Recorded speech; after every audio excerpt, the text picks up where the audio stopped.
Hi, Izzy. Hello, How are you, my cutie patootie? I'm good. The sunshine has helped.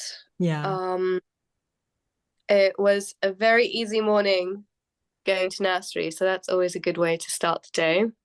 How old are the Uh, boys for our sweet listeners? so Juno will be 4 on the 4th of June, so it's his crown birthday. Oh, I know. And then Judah will be 2.5 at that time as well.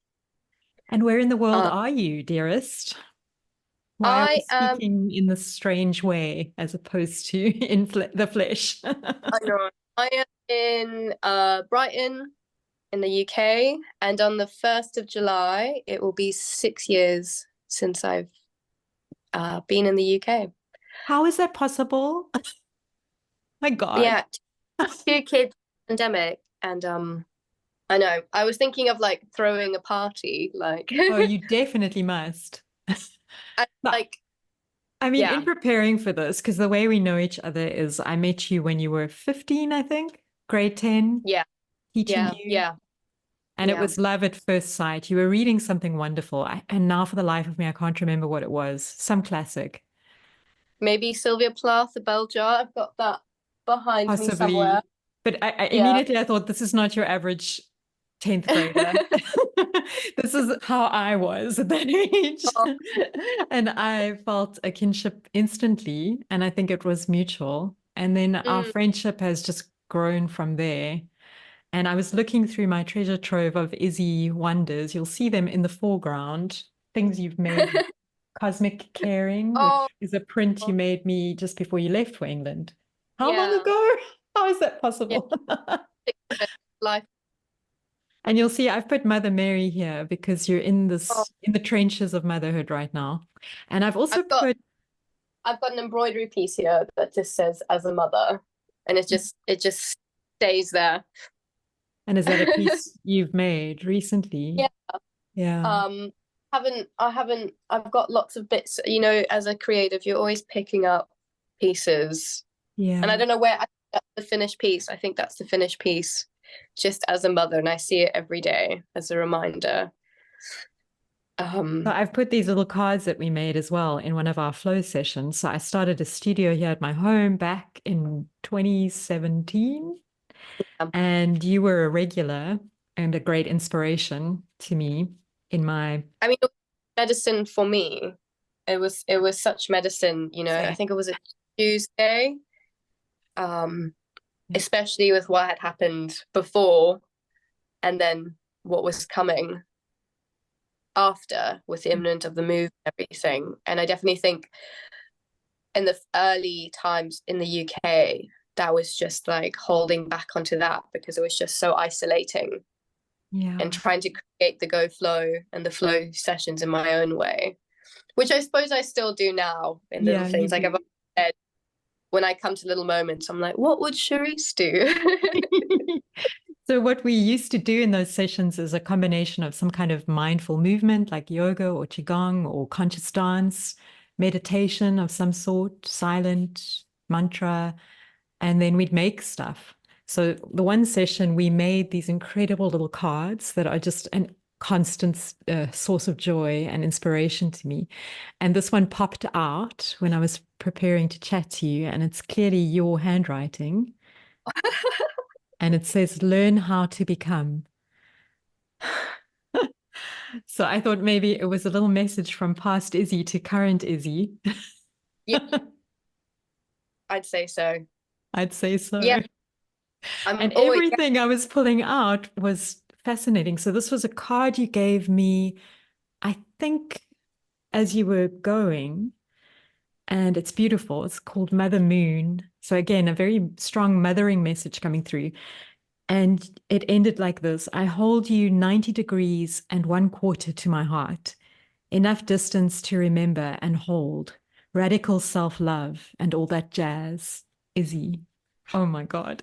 So this lives here on my standing desk. Like it's been here Like, ever since you gave it to me. Because as always, it couldn't be more moving and poetic.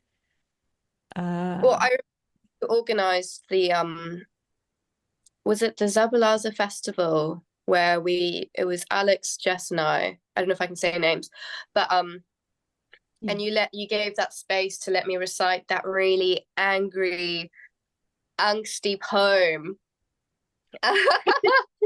I brought Oh, Izzy's first volume of poetry to the podcast. For those of you who are watching, it's an absolute delight, self-published, called Salted Cyber Poetry. And you'll see I've flagged a few things I want to pull out. But yeah, continue with the anecdote, please.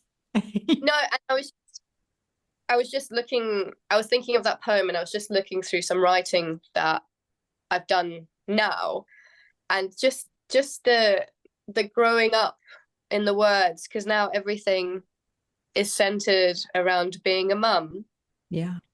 And I think it's also a lot more light-hearted, which I think maybe is coming to peace with it, because then I still have that angsty, frustrated, don't want to conform 15-year-old, but here it's just kind of like, and it's just I love reflecting. Well, And I I think mean, that's the things that I've pulled out of this first volume, and I mean, how old were you? 18, 17 when you wrote these? I think it was 17. You were a kid. Yeah. But you already Yeah. had that wisdom of Yeah. not taking yourself too seriously. So, I mean, this is the title of one of the poems. One time I just mixed words like a cake, and the result was arrogance. And it's brilliant. I And don't know. then actually mothering comes up a hang of a lot in this volume. So it was in the cards, I would say. I need to try and find a copy because I haven't read it for years. I haven't, Well, I think so. I have this very precious copy here, well read. Um, I'll save some of the others for later. Because tell me, do you want to share something that you've written recently as a counterpoint? Do you have anything? Oh, I wouldn't say necessarily recently, just because I think You've been as a changing a lot of nappies. yeah, and teeth brushing, teeth brushing, choosing my battles. But I did find quite a funny one, and I wrote it down before I wrote. I'll can I read two? Because two of them are quite light. Please. So this one, okay, my poems now, they don't have titles. They're just quickly written as quickly as possible on my notes app. So this one is, I don't know, so it's watching the weather trying to rain brings reminder of hurrying my son to pee on the potty. Reluctant eye rolling and a small trickle. Either way, we have a long bus to take. And it's love it. It's where I'm just having to make peace with the situations of just like, yep, here we are, and it's funny, which is motherhood. It's, exasperating. Yeah. With motherhood. And I just like I enjoy reflecting on my poems now as well a bit more, because I think they are a bit more lighthearted, because my main my muses are my children, and I mean they're a joy. I had the pleasure of meeting them in the flesh over Christmas, and oh my word, the deliciousness of them cannot be overstated. and they talk so much about South Africa, which is I'm so proud of, but I'm also, it's quite heartbreaking. Yeah. But that brings to mind, then how can I bring the South Africa to here for them? How can we recreate what we have in South Africa here? And that's, I'm making like a family tree for Juno with lots of photos. For his birthday, I'm making a photo album with all the people from South Africa, because he is a sentimental little dude, and I think he'd really like that. I mean, I sent you this picture this morning. I turned the page on the calendar you gave us as a gift, and I had a good feeling about May, and then I saw this photo for May, and is it Juno kissing Judah, or is it the other way around? Is it Juno kissing I think Judah? it's a Juno Judah, yeah. And they're so close in age, it's hard to tell from this angle who's the older. So Juno is my godson, and then Judah came hot on his heels. On the solstice, which I love. So I have a lovely little summer baby here in the UK. Mm, But then I like the idea of the roles reversing back mm, in South Africa, mm, having a little, because it's so hard to just always like, oh, I'm not going to get into it, but I've just been dreaming so much about South Africa recently. mm. Yeah, we've got some Um, plans, yeah, some study abroad plans, because you do have such a fine mind that I think would really benefit from further studies. And you have studied some interesting things. Do you want to talk about that? You studied uh, eurythmy. I studied Eurythmy. So upon moving to the UK, Yeah. I did it. So the move was very sudden, a 6 month move, um, of packing up a house. And that's when flow was fantastic, coming to a safe space where there weren't boxes and things being removed and people coming in to look at the dishwasher Yeah. and the pool. And then, so being at the Steiner School, we had an amazing Eurythmy teacher. And Micah. Oh, and yeah, you had what was his Sand name? Sandise? San, yeah, Sandise, Yeah. who he was fantastic. And I was like, oh my goodness, he really brought a beautiful modern, African. Yeah. you can do so much with this. So I applied to a place to bring some sort of stability to the UK. I applied and it was everything that I didn't want. No, the more I reflect on it, it was just not the right time. I think I was an extremely vulnerable person and I really was still quite angry and I wanted to channel that anger in pushing boundaries. But to push boundaries in a very rigid Steiner institution, Mm. it was, yeah. So So after about explain 3, maybe just briefly what eurythmy is, because some people will wonder, what is I that even? don't think eurythmists know what eurythmy is. That is part of the charm. So But we the were way that together at the Imhoff Waldorf School, yeah, and so part of your curriculum there is this movement music modality that was created by Rudolf Steiner, right? yeah. And it is beautiful. And so I call it the science and philosophy behind movement and dance. And, I still carry some of the elements that I studied there because it is a beautiful study. Mm. And the students there, I had a 64-year-old Japanese lady in my class who had waited most of her life, and I had a girl from Ecuador. It was a beautiful cultural melting pot. It just wasn't the right time. And Mm. I left before I wanted to hate it because I do think it would be something that I would love to explore Yeah. again because it is beautiful. I came And close to studying it too, but I mean, it's a full out, like 4 year degree. yeah, Yeah. yeah. It was in a beautiful space. And again, like everything was beautiful, but it just wasn't the right time. Yeah. Timing is So so yeah, much of everything. Timing, yeah. timing. So speaking of I think timing, you were a mother at the age of so Juno came into the world in 2020. So I was 20, slap bang in the middle of worldwide lockdown. pandemic. Yeah, nightmarish. Uh, I mean, how did having you give birth? You were entirely alone, weren't you? How did that whole situation pan out? so at the time of the UK that your birthing partner could be in the room during the active part, the big show, but before and after you weren't allowed any visitors or anyone. So I was alone on a ward and I was playing Scrabble on my phone and the midwife turned the radio on to keep me company. So I had all these beautiful birthing songs and such, but it just didn't feel right. And so the radio was playing Elton John and Tom Waits, and I was just like, this is it.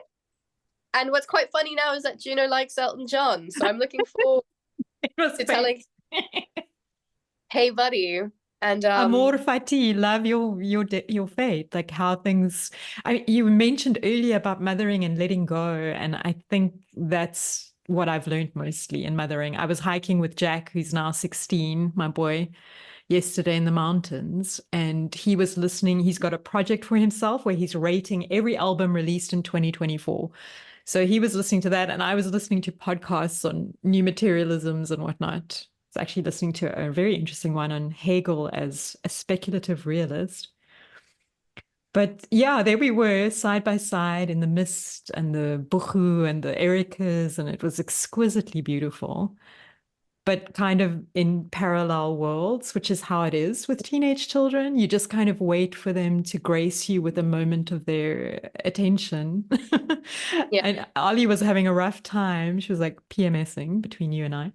And she came and like curled up on my lap a couple of nights ago, and I said to her, this is the highlight of my year. You know, when they, and you're in the opposites, I remember it very well, where you're like, could you please stop touching me for 5 seconds so that I can just come home to myself, breathe, Yeah. rest, recuperate. Yeah. Like, I know how Yeah. relieved you are right now that the boys are at nursery. I Yeah. recall. Yeah. But like there's this sudden shift. I don't know if it's to do so in the UK, children start school at the age of 4. Mm, And so Juno will be starting in September. wow. And there's been So this young. sudden shift. I know. But there's been this sudden shift now where I'm just like, oh my goodness, no, like I need, and I've noticed it within myself, and I'm really grateful for it, where I'm not as like high strung. And I think it's also coming with his own development where we have really interesting chats Mm, and a lot more rewarding, but also just the constant mom, yeah. mom, mom, Yeah. mom, mom, Yeah. mom, mom, Yeah. mom, and No, it's full out. Yeah. you hear it when they're not here. And I couldn't wait for mine to grow up, to be honest. I couldn't wait because I love teenagers. I mean, I've known you since you were a teenager, and I get on really well with teenagers. And I thought, oh, it'll be like that. But it turns out when they're your own teenagers, you just get that backhand compliment of the worst of them because they Yeah. feel secure enough to be that with you. And I've got good ones. I count my blessings. It's not like they're Mm, out of control or anything. mm. But I still really miss the mom, and just the Oh, physicality of holding and that touch aspect of relationship, which teenagers are very sensitive to that. They're like, they'll let you touch them, but on their terms, and it's kind of rare. Yeah. I recently started, I've come to the realization that Juno, I've just kind of been saying to myself that Juno is my biggest teacher, Mm. but he's also my biggest trigger in the sense that we are very, very strong-willed. And sometimes we just, but I kind of think of like a cowboy scene, you know, guns drawn. And then sometimes I think I was like, oh my gosh, is this what it's going to be like in 10 years' time? You don't You know. know, are we going to revisit the toddler? You know, there's a lot of theories about that, like the Yeah, three-nager is kind of a taste for that, but just let that all go. It's not yeah, worth wasting your energy on that because I know that I tried my very, very best. I really did. I didn't take anything more seriously than my mothering. And I was very mindful about it. And yet there will be things that they will hold against you that you cannot even dream up, and we're pretty creative people. We can dream up anything. So I yeah, realized like all the stuff I was stressing about unnecessary, just let that go and just try and enjoy the phase you find yourself in. And I'm speaking to you and me because I realize that as kind of cold as the teenage years can be, they can be tricky. We're still under one roof, and there's gifts yeah, in that, you know? yeah, Like more and more, I'm yeah, realizing that that's the gift of family, is you're just kind of yeah, there. yeah. And that's not nothing. That's kind of everything. Yeah, I feel that living, I think, particularly alone Mm. and quite about an hour away from my family, whenever I go home, because I live in London, it is just like to be under one roof and Mm. just, it's just like I'm so grateful for it. But also the dynamics are so different now because I bring the boy, so I'm a mother, but then my mum's there. But it's just again, and I sometimes imagine like, and I think that's also going back to South Africa of just like the family, which Mm. is something I crave and miss so much, and Mm. which is so important, I believe, for the book because they talk about their family and you and my friends and such Yeah. so much. Just Yeah. I don't know. Community. Oh It's what we're all yearning for, is because yeah, it's our true nature is to belong to each other. And then yeah, unfortunately, the structures of nuclear families are just generally pretty toxic. So that's not very helpful, as you've discovered already. Well, I feel so I co-parent with the boy's dad, and so we've had real ups and downs with it. Mm. But right now we're in quite an up, and I really sometimes I get quite sad because I think, it didn't work out the way that most families do. But instead of ruminating on that, I try and think, how can we shift the narrative that we're doing something different? Despite us living separately, we are still a family unit. Mm. And the boys know that, and they see us. We try and do family things together because I want them, because they're not, unfortunately, they're not going to remember us living with each other, but they will remember, hopefully, the times that we put in as a family. Yeah. And that could be walking to one another's houses. And I try and, it is quite an exciting thing when you're doing something different, but it is also quite terrifying. I don't know. Everything that I've done so far has been quite different to the norm. Very much that like my 15-year-old poet wanted, but now living that reality, I'm just like, whew. Total trailblazer all along the line. I feel like another poem is in order. Don't know if you want to read one of your recent ones or if I should dig in here. I mean, oh, interesting one, this one. The fear of committing oneself to an art is the name of the poem. Hey, the more things change, the more they stay the same, I would say. And I just found the last little stanza interesting. Um, Yellow becomes the color of melancholy, which is your favorite color, and you're wearing yellow. Love that. Whilst blue describes my lust for human touch, I am a negligent mother, is how the poem ends. And it's really about the grappling with the creative process and how we tend to not prioritize that No. when that's really where our joy, our meaning resides, is in doing our creative work, isn't it?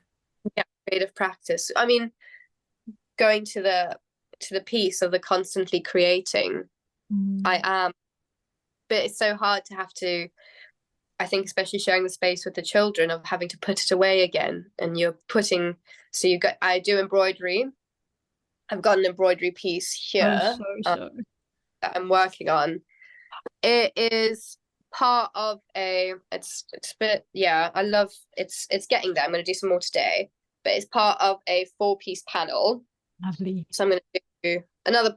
I'm not going to really, it's a bit cringe. I was trying to find a job earlier this year before I realized I wanted to go back to studying. And it's a bit of a manifesto of just basically begging to be employed. and and then on the other piece, I really want to do what I've been questioning is who am I and how do I look in the eyes of my children? Because I don't know, that those are some words that I quite like. I think often when I'm making a piece, they're titles, and that I've been playing with quite a bit because I look at the boys as, dependents, but also teachers and, extensions of myself, but also themselves as well. And as they get older, they grow more and more into that, which is really beautiful, but also Challenging. quite. Shall we say challenging?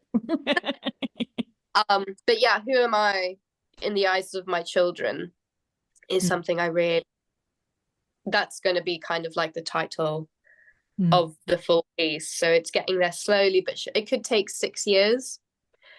It could take in the next couple of months. But I think, especially as creatives, we always try and see. And I also think in this day and age where you're on Instagram and everyone's making beautiful art and posting the finished No piece. pressure at all. Yeah. And I call myself a process artist because I'm just like, I'm all there for the process rather than the end result. Absolutely. So it's not yeah, about that destination at all. There's not that much reward there. The reward is in the step by step, as you know. Yeah. Something to look forward to. So I'm also always concerned about how my children feel about me, maybe more than perceive me. And So I was in a writing workshop and I just quickly wrote this little piece of flash fiction to kind of impress them or to try and engage with them. So I immediately shared it with them. And of course they were like, oh, mom, it's so cringe. Because my slang isn't Gen Z, I'm a Gen Xer. So it was super out of date. So then I collaborated with them and Oh, wow. updated the because it's very dialogue rich. And then I just submitted it because I submit a lot all the time and just endlessly rejected. I'm so relaxed about it now. And so I never actually expect anything to be accepted. And it got accepted for publication. So it's going to be published in an anthology. I think it's called Panties and Other Stories or something cute in August. And then I just kind of, because I'd got a few edits from the editor and then I was passing them by Jack. He was actually homesick from school. And the next thing, he sent me the next scene based on that scene that I'd written. And now we're co-writing this cool kind of YA Afrofuturist novel Wow. together. So isn't that a dream come true for someone like us to like do a True. creative project with your spawn? Oh, oh, snakes Yeah. alive. Oh, I love that. That is Yeah. something. I've already got books put away that I want to read with the boys when they're older, but the thought of collaborating next to them. I mean, we do painting with next to each Yeah. other. Yeah. The thought that, oh, that is so Isn't exciting. it lovely? And then Ali, my daughter, made some original artwork for it already. Because you know she's just such an artist. I was so lit up yesterday because she was using actually the easel that Indy made with Mhm. Ulrich at our lovely school, where Oh, everything was done by everyone. So in our Waldorf school, everybody did philosophy, art, woodwork, astronomy, you name it. I mean, that to me is just such a rich curriculum. uh, And I had the honor of like kind of pioneering all of these main lessons and threshold experiences, and you were part of that. Your class, I had all the way from grade 8 through grade 12, although you only joined us in grade 10. So that was really powerful. And you're all still like my favorite people, I think, because of that, because we grew up together and went through all yeah. of that together. Yeah. I mean, I was with one of the classmates, and we were just like talking, and then with my brother, who also was at the school for a bit, and just talking about just the people working there, you know, also like Lulu Mila, and just the space and how beautiful. And even so, the friend was just like, you could feel the effort that the teachers put into, because you guys really just threw yourself, you know, you were the school. No, it was heart and soul. And it was 24/7. So it felt a bit insane at the time because my children were Yeah. still quite young. So I Yeah. felt like, am I mad to be doing? But now the riches are just endless. I mean, you're one of them, absolutely. I just see Zoom telling me we're running out of time because I don't have the paid version. So I want to really read this poem of yours. It's called Understanding. As a poet, I have learned how to rust through words and mourn through apostrophes. And it's set up so beautifully on the page. This one I was here. on my time, right? Oh my Oh, goodness. I haven't read. Oh, and it's good, you got to admit. It's pretty good stuff. that's the Yeah. the BC before children. Wow. It makes me write more, I think, but that is just like What do thank I you for bringing endlessly it up. say to you? Are you writing? How about submitting to this? I constantly send you links to submit to No, things because the UK has a lot of I encouragement for writers, you know. I submitted a poem if I have time to read it quick. Yeah, Um, please. it was all about it wasn't accepted, but that's fine. Yeah. It was nice to kind of have that pressure and the prompt. So it was I think it was growing or a garden. So this was it. I didn't get to title. The closest thing I've grown to compare to a garden is a placenta. Like memory pressed flowers, I pressed this organ of life to paper, haphazardly packed in my birthing bag. Some bury their placentas in the soil to grow or in their bellies to digest. But I have mine as a print on my wall. William Morris wallpaper would fail to compare, as included the Garden of Eden to the placenta. Grown, nurtured, nurturing, harvested, birthed on my wall. Yeah. Again, just always retracing to motherhood. I mean, it's the biggest muse, it's the biggest inspiration, but also the biggest frustration, because why can't I write about anything else but motherhood? But then it's also just No, because really you're doing it so right. I've seen you in action and you're wholeheartedly engaged in the thing that's probably the most important thing anyone ever does, which is raise up new humans, hopefully better humans. Yeah, competent young men. That's what I say, you know. Yeah. But it is, and it's such a joy to be able to share them with you as well through this. I mean, God bless the internet and this time that we're living in, just to be able to have that connection.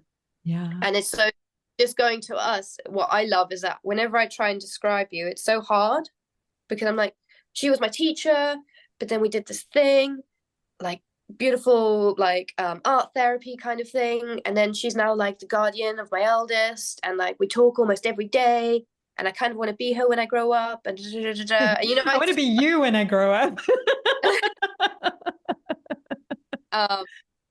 But yeah, just reflecting on that, that's one of my favorite things. It's just, you just can't, just can't quite box it, which I do enjoy not being able to do.